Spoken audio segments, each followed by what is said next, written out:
Hello friends, എല്ലാവർക്കും നമ്മുടെ പുതിയൊരു വീഡിയോയിലേക്ക് സ്വാഗതം. അപ്പോൾ നമ്മൾ 500 വാട്ട്സ് ആംപ്ലിഫയർ ബോർഡ് മേക്കിങ്ങിൻ്റെ സെക്കൻഡ് പാർട്ട് വീഡിയോ ആണ് നമ്മളിന്ന് ചെയ്യാനായിട്ട് പോകുന്നത്. അപ്പോൾ നമുക്കിനി നേരെ വീഡിയോയിലോട്ട് പോകും. ഫ്രണ്ട്സ്, അപ്പോൾ നമ്മൾ കഴിഞ്ഞ വീഡിയോയിൽ ഇവിടം വരെയാണ് ചെയ്ത് നിർത്തിയിട്ടുണ്ടായിരുന്നത്. അപ്പോൾ നമുക്കിനി ഇതിനകത്ത് ഡ്രൈവർ ട്രാൻസിസ്റ്ററും അതുപോലെ പവർ ട്രാൻസിസ്റ്ററുമാണ് പിടിപ്പിക്കാനായിട്ടുള്ളത്.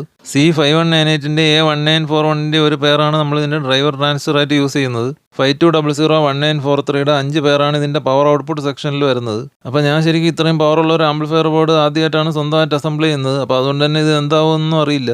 അപ്പോൾ അതുകൊണ്ട് തന്നെ ആദ്യം നമ്മൾ ഇതിൽ ഡ്രൈവർ ട്രാൻസിസ്റ്ററും ഒരു പെയർ ഔട്ട്പുട്ട് ട്രാൻസിസ്റ്ററും പിടിപ്പിച്ച് നമ്മളതൊന്ന് ചെക്ക് ചെയ്ത് നോക്കും. അപ്പോൾ അതിൽ ഓക്കെ ആണെന്നുണ്ടെങ്കിലായിരിക്കും നമ്മൾ ബാക്കി ട്രാൻസിസ്റ്ററൊക്കെ പിടിപ്പിച്ച് ഇത് ഫൈനലൈസ് ചെയ്യുന്നത്. അപ്പോൾ അതിനുവേണ്ടി നമ്മൾ ഹീറ്റ് സിങ്കിൽ ഹോളൊക്കെ ഇട്ട് റെഡിയാക്കി എടുത്തിട്ടുണ്ട്. അപ്പോൾ ഈ ഒരു ഹീറ്റ് സിങ്ങിൻ്റെ പ്രിപ്പറേഷൻ വീഡിയോ അതുപോലെ അൺബോക്സിംഗ് വീഡിയോ എല്ലാം നമ്മൾ ആൾറെഡി ചാനലിൽ അപ്ലോഡ് ചെയ്തിട്ടുള്ളതാണ്. അപ്പോൾ കണ്ടിട്ടില്ലാത്തവരുണ്ടെങ്കിൽ വീഡിയോയുടെ ലിങ്ക് ഡിസ്ക്രിപ്ഷനിൽ കൊടുത്തിരിക്കാം. അപ്പോൾ ഇനി നമുക്ക് ഈ ഒരു ഹീറ്റ് സിങ്ങിൽ ട്രാൻസിസ്റ്ററൊക്കെ പിടിപ്പിച്ചതിന് ശേഷം നമുക്ക് തിരിച്ചു വരാം. അപ്പോൾ നമ്മൾ ട്രാൻസിസ്റ്റർ ഫിറ്റ് ചെയ്യാൻ വേണ്ടി നമ്മൾ മൈക്ക ഷീറ്റിന് പകരം സിലിക്കോൺ തെർമൽ പാഡാണ് യൂസ് ചെയ്യുന്നത്. അപ്പോൾ ഇത് ഉപയോഗിക്കുമ്പോഴത്തേക്ക് നമുക്ക് വേറെ തെർമൽ പേസ്റ്റ് ഒന്നും ഉപയോഗിക്കേണ്ട ആവശ്യമില്ല. അപ്പോൾ അതുകൊണ്ടാണ് ഞാൻ തെർമൽ പേസ്റ്റ് ഇടാത്തത്. അപ്പോൾ ഇതിൽ നമ്മൾ യൂസ് ചെയ്യുന്ന ഈ ട്രാൻസിസ്റ്റേഴ്സിൻ്റെ അതുപോലെ തന്നെ ഈ തെർമൽ പാഡിൻ്റെ ഒക്കെ വീഡിയോ നമ്മൾ ആൾറെഡി അപ്ലോഡ് ചെയ്തിട്ടുള്ളതാണ്. അപ്പോൾ അതിൻ്റെ ലിങ്ക് ഡിസ്ക്രിപ്ഷനിൽ കൊടുത്തിരിക്കാം.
ഫ്രണ്ട്സ്, അപ്പോൾ നമ്മൾ ട്രാൻസിസ്റ്ററൊക്കെ പിടിപ്പിച്ച് കഴിഞ്ഞിട്ടുണ്ട്. അപ്പോൾ നമുക്ക് ഇതിലൊന്ന് സപ്ലൈ കൊടുത്തൊന്ന് ചെക്ക് ചെയ്ത് നോക്കണം. അപ്പോൾ അതിനുവേണ്ടി നമ്മൾ എടുത്തിട്ടുള്ളത് 18018ൻ്റെ 1 ആമ്പിയർ വരുന്ന ഒരു ട്രാൻസ്ഫോമറാണ്. അപ്പോൾ 18018 റെക്ടിഫൈ ചെയ്ത് വരുമ്പോഴത്തേക്ക് നമുക്കൊരു 24 വോൾട്ട് DC കിട്ടും. അപ്പോൾ ഈ ഒരു 24 വോൾട്ട് DC ആണ് നമ്മൾ ഫസ്റ്റ് കൊടുത്ത് ചെക്ക് ചെയ്യുന്നത്. അപ്പോൾ നമ്മൾ ബോർഡിലേക്ക് കണക്ട് ചെയ്യുന്നതിന് മുമ്പ് നമ്മൾ സപ്ലൈ ഒന്ന് ചെക്ക് ചെയ്ത് നോക്കും. അപ്പോൾ നമുക്ക് 24 വോൾട്ട് കറക്റ്റായിട്ട് കിട്ടുന്നുണ്ട്. അപ്പോൾ ഇനി നമ്മളിത് ബോർഡിലേക്ക് കണക്ട് ചെയ്യും. അതിനുശേഷം നമ്മൾ വീണ്ടും ഒന്നും കൂടെ നമ്മളിത് ചെക്ക് ചെയ്ത് നോക്കും. അപ്പോൾ നമ്മൾ മെഷർ ചെയ്യുമ്പോഴത്തേക്ക് സപ്ലൈയിൽ കാര്യമായിട്ടുള്ള ഡ്രോപ്പ് ഒന്നും വരുന്നില്ല എന്നുണ്ടെങ്കിൽ ബോർഡിന് വേറെ ഷോർട്ടിംഗ് ഒന്നും ഇല്ല എന്നുള്ളത് നമുക്ക് മനസ്സിലാക്കാം. അപ്പോൾ നമുക്കിവിടെ 23.3 വോൾട്ട് വെച്ച് കിട്ടിയിട്ടുണ്ട്. അതായത് കാര്യമായിട്ടുള്ള ഡ്രോപ്പ് ഒന്നും വരുന്നില്ല. അപ്പോൾ നമ്മുടെ ബോർഡ് വേറെ കംപ്ലൈൻ്റ് ഒന്നും ഇല്ല. അപ്പോൾ നമുക്കിനി ഇതിലേക്ക് ഒരു സ്പീക്കർ കണക്ട് ചെയ്തിട്ട് ഇതിലേക്ക് ഒരു ഓഡിയോ സിഗ്നലും കൂടി കൊടുത്തിട്ട് നമ്മുടെ ഈ ഒരു ബോർഡിൻ്റെ ഒരു സൗണ്ട് ക്വാളിറ്റിയൊക്കെ എങ്ങനെയുണ്ടെന്നുള്ളത് നോക്കാം.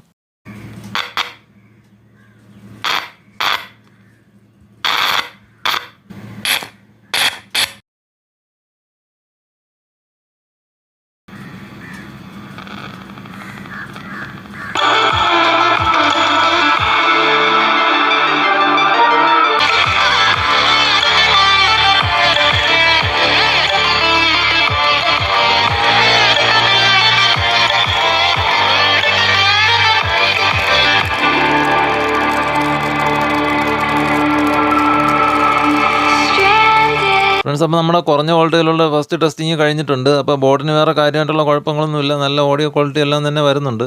അപ്പോൾ നമ്മളിനി അടുത്ത് ചെയ്യാൻ പോകുന്നത് നമ്മൾ കുറച്ചും കൂടെ കൂടിയൊരു വോൾട്ടേജ്, അതായത് ഒരു 27 ട്രാൻസ്ഫോമർ റെക്ടിഫൈ ചെയ്ത് കിട്ടുന്ന 37 വോൾട്ട് DC ഇതിലേക്ക് കൊടുത്തിട്ടാണ് നമ്മളിനി അടുത്ത ടെസ്റ്റിങ് ചെയ്യാനായിട്ട് പോകുന്നത്. അപ്പോൾ നമ്മൾ നേരത്തെ ചെയ്തതുപോലെ തന്നെ നമ്മൾ സപ്ലൈ കണക്ട് ചെയ്തതിനു ശേഷം നമ്മൾ ആ ഒരു വോൾട്ടേജ് മെഷർ ചെയ്ത് നോക്കുന്നുണ്ട്. അപ്പോൾ ഇത്തവണയും നമുക്ക് കാര്യമായിട്ടുള്ള വോൾട്ടേജ് ഡ്രോപ്പ് ഒന്നും തന്നെ വരുന്നില്ല. അപ്പോൾ നമുക്കിനി ഇതിലേക്ക് ഓഡിയോ സിഗ്നൽ കൊടുത്തിട്ട് ചെക്ക് ചെയ്ത് നോക്കാം. അപ്പോൾ ആദ്യം നമ്മൾ ഡയൻറ്റിയുടെ ഒരു 6 ഇഞ്ച് വരുന്ന ഒരു പഴയൊരു സബ് വൂഫറിൽ കൊടുത്തിട്ടാണ് നമ്മളിത് ചെക്ക് ചെയ്യുന്നത്. അതിനുശേഷം നമ്മളൊരു 12 ഇഞ്ചിൻ്റെ 100 വാട്ട്സ് വരുന്ന ഒരു ഫുൾ റേഞ്ചും അതുപോലെ ഒരു ട്യൂട്ടറും വരുന്ന ഒരു ബോക്സിലേക്ക് കണക്ട് ചെയ്തിട്ടാണ് നമ്മൾ ചെക്ക് ചെയ്യുന്നത്. അപ്പോൾ ഇതെല്ലാം കഴിഞ്ഞിട്ട് നമുക്ക് തിരിച്ചു വരാം.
നമ്മുടെ ആദ്യത്തെ ടെസ്റ്റിംഗ് എല്ലാം തന്നെ വളരെ നല്ല രീതിയിൽ പൂർത്തിയായിട്ടുണ്ട്. അപ്പോൾ നമുക്കിനി ഇതിലേക്ക് ബാക്കിയുള്ള ട്രാൻസിസ്റ്ററും കൂടി പിടിപ്പിച്ചതിന് ശേഷം നമുക്ക് തിരിച്ചു വരാം.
ഫ്രണ്ട്സ്, അപ്പോൾ നമ്മുടെ ബോർഡിൻ്റെ വർക്ക് ഫുള്ള് കംപ്ലീറ്റ് ആയിട്ടുണ്ട്. അതുപോലെ തന്നെ നമ്മുടെ 75 വോൾട്ട് പവർ സപ്ലൈ റെഡി ആയിട്ടുണ്ട്. അപ്പോൾ നമുക്ക് ആ ഒരു പവർ സപ്ലൈയും ബോർഡും എല്ലാം കൂടി കണക്ട് ചെയ്ത് നമുക്ക് ആ ഒരു ഫൈനൽ ടെസ്റ്റിംഗ് കൂടെ ചെയ്തതിന് ശേഷം നമ്മൾ ഈ ഒരു വീഡിയോ വൈൻഡപ്പ് ചെയ്യുന്നതായിരിക്കും. വീഡിയോ കണ്ടുകൊണ്ടിരുന്ന എല്ലാവർക്കും നന്ദി.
Yeah.